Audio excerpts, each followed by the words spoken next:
బుర్రపాడైపోయింది. అయ్య బాబోయ్! నేను మంచి ఉద్యోగంగా వచ్చిన కొత్తలో ప్రేమ విందు ఏర్పాటు చేస్తే మనుషులను అలా కలతలు ఎక్కటేసి దడదలాడించేస్తే సగంలో అయిపోయిందది.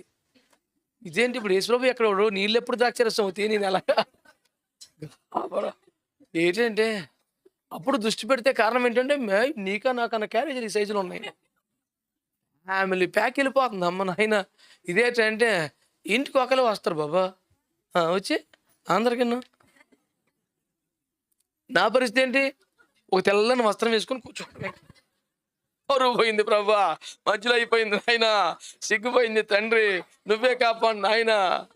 మరి ఇంకేటి చేయను వాలికి మాలి ఇలాగే ట్రై చేసేది.